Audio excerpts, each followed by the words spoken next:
Welcome to episode 191, originally published on the 11th of April 2026. This time, I look at an influential classic of power and revenge on Venus. Like Kallocain, which I covered in episode 188, Fury is another SF novel which was published earlier than my usual jurisdiction, the 1950s to the 1990s. Written by Henry Kuttner and an uncredited C.L. Moore, it's a classic of the so-called golden age of science fiction, a term I'd personally consign to history. As we'll see, Fury is focused on a highly driven antihero, on a transformative mission of revenge, on a habitable Venus, the last refuge of humans who've ruined the Earth. Its legacy lives on in the various works which have been influenced by it, not least novels by Alfred and Harry Harrison.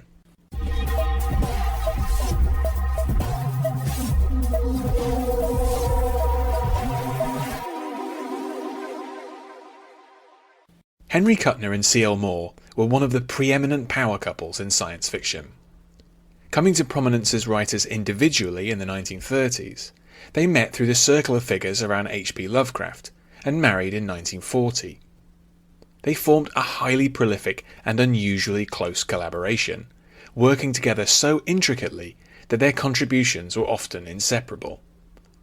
Their stories became a fixture of Astounding magazine during World War II, under the editorship of John W. Campbell Jr. Much of their work was credited to the pseudonyms Lewis Paget and Lawrence O'Donnell. Fury is one of the duo's most famous collaborations, although also one of their most unequal. Moore estimated that she wrote only around 1/8 of the text. The novel was serialized in the May, June and July 1947 issues of Astounding, and credited to O'Donnell. It built on an earlier story, Clash by Night, published in 1943. When it was first published in book form in 1950, the novel was credited to Kuttner alone, and most subsequent editions have preserved this misleading impression. An enduring classic of the so-called golden age of science fiction, Fury is interesting for its entertainingly old-fashioned depiction of Venus, its ruthless antihero, and its influence on later works.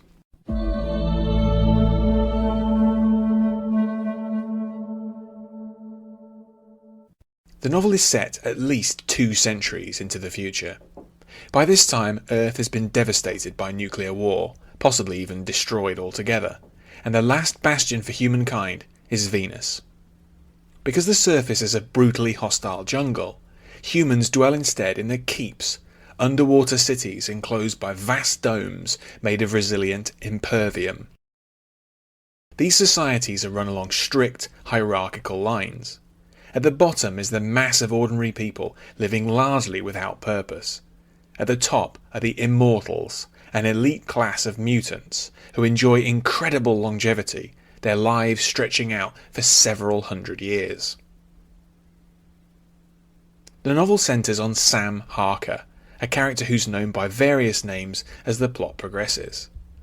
Born to parents from the most powerful immortal family, the Harkers, Sam inherits their life-extending mutation. Sam's cruel father mutilates and exiles him as a punishment for the death of Sam's mother in childbirth.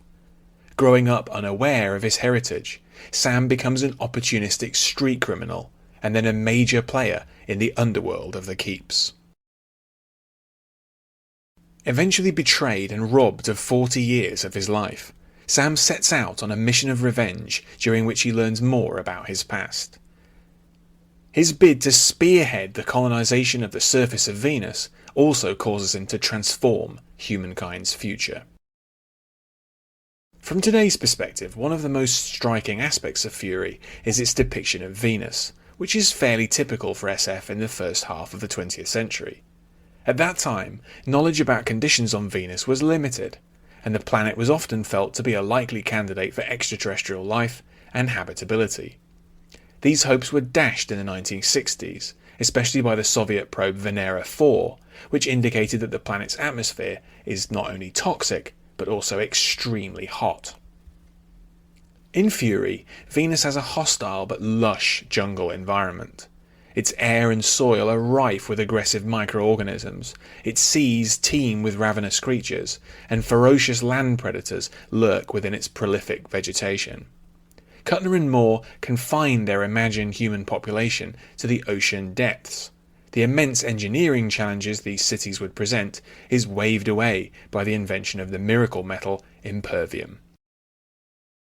The depiction of Venus's surface seems to have been a clear inspiration for Harry Harrison's excellent novel Death World, published in 1960.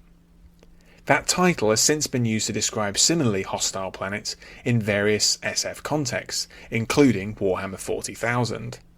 The irony, of course, is that the real Venus is more deadly than any science-fictional death world, but its brutal heat, pressure, and toxicity, which forbid any form of life, are hardly storyable.